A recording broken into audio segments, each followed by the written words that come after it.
Perkenalkan, kakak Zawa Ardi.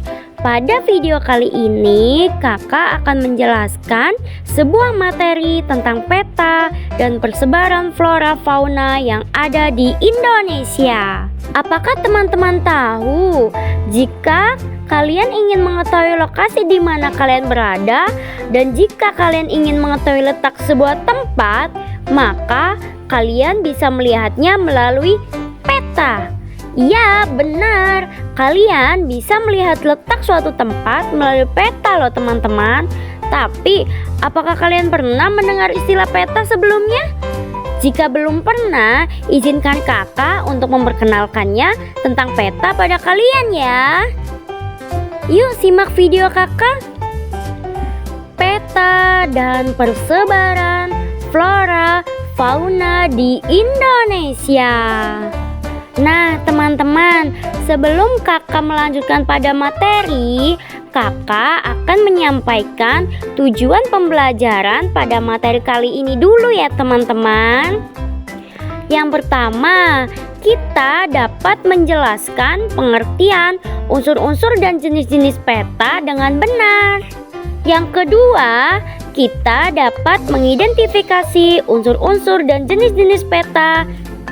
Dan yang terakhir, kita dapat mengenali dan mendeskripsikan keanekaragaman flora dan fauna yang terdapat di Indonesia. Nah, itulah tujuan pembelajarannya teman-teman. Sekarang yuk simak lebih dalam terkait tentang peta. Apa itu peta?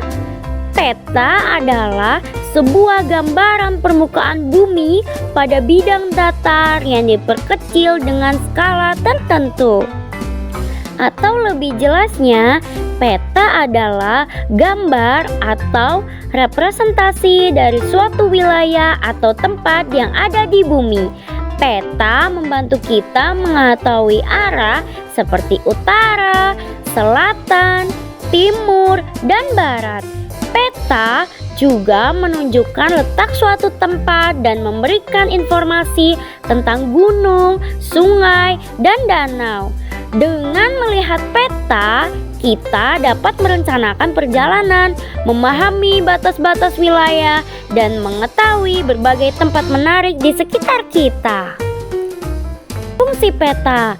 Apa sih fungsi peta, teman-teman? Yuk simak lagi. Fungsi peta itu 1.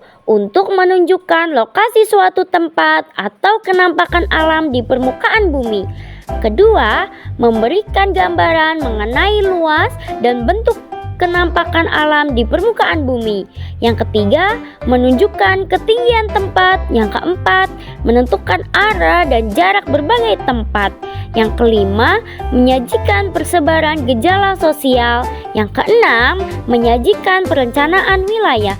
Dan yang terakhir, digunakan untuk kegiatan penelitian teman-teman. Nah teman-teman, peta apa saja sih yang bisa kita gunakan? Untuk peta sehari-hari, kita bisa melihat peta konvensional maupun peta digital. Berikut perbedaan peta konvensional dan peta digital. Peta konvensional adalah sebuah peta yang bisa kita lihat melalui lembaran atau buku. Contoh peta konvensional adalah atlas. Peta digital adalah sebuah peta yang dapat kita lihat melalui media digital seperti komputer, HP, dan lain sebagainya. Selanjutnya, kakak akan menjelaskan tentang unsur pada peta. Saat melihat peta, apa saja yang akan kita lihat teman-teman? Saat melihat peta tentunya kita akan melihat banyak komponen dari peta tersebut. Beberapa komponen terpenting di peta yang bisa kita lihat dalam peta digital maupun peta konvensional antara lain judul peta, petunjuk arah, skala, simbol, legenda, garis astronomis, garis tepi, warna peta, dan tahun pembuatan peta. Nah, dari apa yang sudah kakak sebutkan tadi, kakak akan menjelaskan satu persatu agar kalian lebih memahaminya ya teman-teman. Yang pertama, judul peta merupakan identitas atau nama untuk menjelaskan isi gambar peta. Judul peta biasanya terletak di bagian atas peta, teman-teman. Judul peta merupakan komponen yang sangat penting. Yang kedua, petunjuk arah. Petunjuk arah biasanya berada pada bagian ruang kosong di peta. Petunjuk arah berisi simbol arah mata angin. Tujuannya untuk mengetahui arah pada peta seperti utara, selatan, timur, dan barat. Yang ketiga, skala. Skala adalah perbandingan ukuran besarnya gambar dengan keadaan yang sebenarnya. Jika dalam peta tertulis skala 1:425.000, artinya setiap 1 meter dalam peta mewakili 425 cm atau 4,25 km pada kondisi aslinya, teman-teman. Yang keempat, simbol. Tanda peta untuk mewakili kondisi sesungguhnya. Contoh, simbol gunung, sungai, kota provinsi, kota kabupaten, bandara, pelabuhan, rel kereta api, jalan raya, jalan desa, dan sebagainya. Yang kelima, legenda. Legenda merupakan keterangan yang berisi gambar-gambar atau simbol-simbol beserta artinya. Misal, warna hijau untuk persawahan, warna biru untuk sungai, warna orange untuk pemukiman, dan lain-lain. Legenda biasanya terletak di bagian pojok kiri bawah peta ya, teman-teman. Yang keenam, garis astronomis. Garis astronomi merupakan garis khayal di atas permukaan bumi. Garis astronomi terdiri dari garis lintang dan garis bujur. Apa sih itu perbedaannya? Nah, simak terus ya. Garis lintang merupakan garis dari timur ke barat, sedangkan garis bujur merupakan garis dari utara ke selatan. 7. Garis tepi. Garis ini adalah sebuah garis yang akan membatasi ruang pada peta. Garis ini berada di tepi supaya gambar peta berada pada tempat yang tepat, yaitu pada tengah-tengah, dan juga supaya bisa meletakkan garis astronomis. Yang kedelapan, warna peta. Tujuan peta mempunyai simbol warna untuk menjelaskan keadaan sebuah tempat atau objek yang ada di permukaan bumi. Contohnya, warna biru merupakan simbol perairan, warna hijau untuk dataran rendah, warna kuning sampai coklat untuk dataran tinggi. Dan yang terakhir atau yang ke-9, tahun pembuatan peta. Tahun pembuatan peta menunjukkan kapan peta tersebut dibuat. Dari tahun pembuatan kita dapat mengetahui peta sesuai atau tidak untuk digunakan saat ini ya, teman-teman. Nah, itulah tadi unsur-unsur peta ya, teman-teman. Berikutnya kakak akan menjelaskan jenis peta. Apakah kalian tahu peta memiliki berapa jenis? Pasti ada yang belum tahu ya. Nah, kakak kasih tahu, peta itu memiliki 2 jenis. Yang pertama, peta umum. Peta umum itu terdiri dari peta topografi, peta korografi, dan peta dunia. Dan yang kedua, peta khusus, yaitu peta tematik. Mari kita lanjutkan, teman-teman. Peta umum. Peta umum adalah jenis peta yang menggambarkan kenampakan bumi, baik fenomena alam atau budaya. Peta umum dibagi menjadi 3. Yang pertama, peta topografi. Peta yang menggambarkan permukaan bumi lengkap dengan reliefnya. Penggambaran relief permukaan bumi ke dalam peta digambarkan dalam bentuk garis kontur. Garis kontur adalah garis pada peta yang menghubungkan tempat-tempat yang mempunyai ketinggian yang sama. Yang kedua, peta korografi. Peta yang menggambarkan seluruh atau sebagian permukaan bumi yang bersifat umum. Contohnya atlas. Yang terakhir, peta dunia. Peta umum berskala sangat kecil dengan cakupan wilayah yang sangat besar, mencakup representasi grafis dari sebagian atau seluruh permukaan bumi yang dapat dilihat secara umum. Peta dunia berfungsi untuk memberikan informasi mengenai letak dan bentuk negara-negara di seluruh dunia.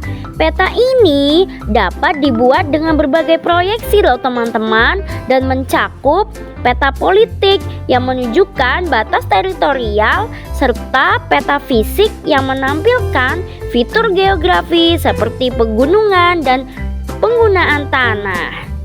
Nah, kita tadi sudah mempelajari tentang jenis peta umum. Yang kedua ada peta khusus atau peta tematik. Peta yang menggambarkan informasi dengan tema tertentu atau khusus. Contohnya peta geologi, peta penggunaan lahan, peta persebaran objek wisata, peta kepadatan penduduk, dan sebagainya. Secara geografis, Indonesia terletak di antara dua samudra besar di dunia, yaitu Samudra Pasifik dan Samudra Hindia. Di antara dua benua yang besar, yaitu benua Asia dan benua Australia. Pada pertemuan dua rangkaian pegunungannya, yaitu Sirkum Pasifik dan Sirkum Mediterania. Nah, itu tadi materi tentang peta ya teman-teman. Selanjutnya, kita akan mempelajari tentang flora dan fauna di Indonesia. Yeay! Indonesia dikenal sebagai negara yang memiliki keanekaragaman flora dan fauna. Secara umum, fauna di Indonesia tersebar ke dalam 3 bagian wilayah, yaitu bagian barat, tengah, dan timur. Begitu pula pada flora di Indonesia juga tersebar ke dalam 3 wilayah, yaitu bagian barat, tengah, dan timur. Nah, sebelum masuk pada materi, kenalan dulu yuk dengan penemu garis pemisah yang membagi ke 3 wilayah. Bisa kalian lihat ya pada video. Nah, beliau bernama Alfred Russel Wallace. Dia membagi garis Wallace dan garis Weber. Ayo teman-teman, kita melanjutkan materi. Simak dengan baik ya. Garis Wallace adalah garis batas yang memisahkan wilayah fauna tipe Asia dengan tipe peralihan. Garis ini membentang dari Selat Lombok menuju Selat Makassar dan berakhir di Filipina bagian selatan. Sedangkan garis Weber adalah garis batas yang memisahkan wilayah fauna tipe peralihan dengan tipe Australis. Garis ini membentang dari Laut Arafura menuju Laut Banda dan berakhir di Laut Maluku. Hasil pengelompokannya dilakukan Alfred Wallace didasarkan pada posisi wilayah Indonesia yang berada di antara 2 benua, yaitu Asia dan Australia. Dari sinilah keberagaman fauna di Indonesia dibagi menjadi tipe Asia, peralihan, dan Australis. Begitupun floranya ya teman-teman. Nah, teman-teman pasti sudah tahu kan, jika Indonesia itu memiliki keanekaragaman yang sangat banyak, terutama pada flora dan fauna. Maka dari itu, kakak akan mengajak kalian untuk mengenali flora dan fauna yang ada di Indonesia. Tapi yang pertama kita mengenal flora dulu ya teman-teman. Teman-teman, kita mulai dulu yuk dari flora Sumatera hingga Kalimantan. Di flora Sumatera dan Kalimantan ada tumbuhan meranti, bunga padma atau bunga Rafflesia arnoldi, dan yang terakhir bunga bangkai. Jika kalian bingung teman-teman, kalian bisa melihatnya pada gambar yang ada di video ya. Tadi kan kita sudah mengenal flora dari Sumatera dan Kalimantan. Selanjutnya kita berkenalan dengan flora Jawa hingga Bali. Di Jawa dan di Bali ada hutan hujan tropis, pohon jati, bakau, dan pinus. Nah, namun teman-teman ada beberapa flora lokal yang populer di Jawa hingga Bali. Yang pertama di DKI Jakarta yaitu salak condet, Jawa Barat gandaria, Jawa Tengah bunga kantil, daerah istimewa Yogyakarta pohon burahol atau buah kepel, Jawa Timur bunga sedap malam atau Polyanthus tuberosa, Bali kayu manjega. Nah, setelah kita mengenali flora-flora yang tadi teman-teman, selanjutnya ada flora dari Kepulauan Wallace. Yang pertama ada vegetasi sabana tropis terletak di Nusa Tenggara. Yang kedua vegetasi hutan pegunungan yang terletak di Pulau Sulawesi. Dan yang ketiga vegetasi hutan campuran di Maluku. Yang pertama ada kayu manis, kedua ada cengkeh, dan yang ketiga ada pala. Wow, ternyata masih ada lagi ya teman-teman, yaitu flora dari Papua. Apa saja sih flora yang dari Papua? Yang pertama pohon eukaliptus, yang kedua matoa, ketiga bunga anggrek hitam. Itulah macam-macam atau jenis-jenis flora di Indonesia teman-teman. Kakak harap kalian bisa memahaminya ya. Nah, pada materi selanjutnya yaitu persebaran fauna di wilayah Indonesia. Yang A ada fauna Indonesia bagian barat atau Asiatis. Wilayah fauna Indonesia bagian barat meliputi Sumatera, Jawa, Bali, Kalimantan, dan pulau-pulau kecil di sekitarnya. Nah, fauna ini terdiri dari 1. Mamalia. Contohnya gajah dan babi hutan. Yang kedua ada reptil. Contohnya terenggiling dan ular. Yang ketiga ada burung. Contohnya burung elang, burung merak. Dan yang 4 ikan. Contohnya ikan lele dan ikan lumba-lumba. Setelah kita mempelajari fauna Indonesia bagian barat, sekarang kita akan mempelajari fauna Indonesia bagian tengah atau peralihan ya teman-teman. Wilayah fauna Indonesia bagian tengah terdiri dari Pulau Sulawesi, Kepulauan Nusa Tenggara, dan Kepulauan Maluku. Sama seperti tadi teman-teman, persebaran faunanya ada 1. Mamalia, contohnya monyet hitam. Yang kedua ada kuda dan banteng. Lanjut, ada jenis reptil. Contohnya biawak, kura-kura, komodo. Dan ada amfibi juga loh teman-teman. Contohnya katak air dan katak pohon. Wow, tentunya juga ada jenis burung loh teman-teman. Contohnya nuri, merpati, dan kakaktua. Tidak terasa ya teman-teman, kita sudah mempelajari 2 fauna yang ada di Indonesia, yaitu bagian barat dan bagian tengah. Terakhir, kita akan mempelajari fauna Indonesia bagian timur atau Australis. Wilayah fauna Indonesia bagian timur meliputi wilayah Papua dan pulau-pulau kecil di sekitarnya. Fauna di wilayah ini juga ada 1. Mamalia. Contohnya kanguru, landak, dan walabi. Yang kedua ada reptil. Contohnya kadal, buaya. Yang ketiga ada amfibi. Contohnya katak terbang. Dan yang terakhir, yang paling favorit atau paling dikenal di Pulau Papua jenis burungnya yaitu burung cendrawasih. Nah, materinya sudah selesai nih teman-teman. Pastinya wawasan kalian bertambah bukan? Baiklah, mungkin itu saja yang dapat kakak sampaikan. Jika kalian suka, jangan lupa like, komen, share video ini ya teman-teman, supaya dapat bermanfaat juga untuk orang lain. Terima kasih. Sampai jumpa lagi.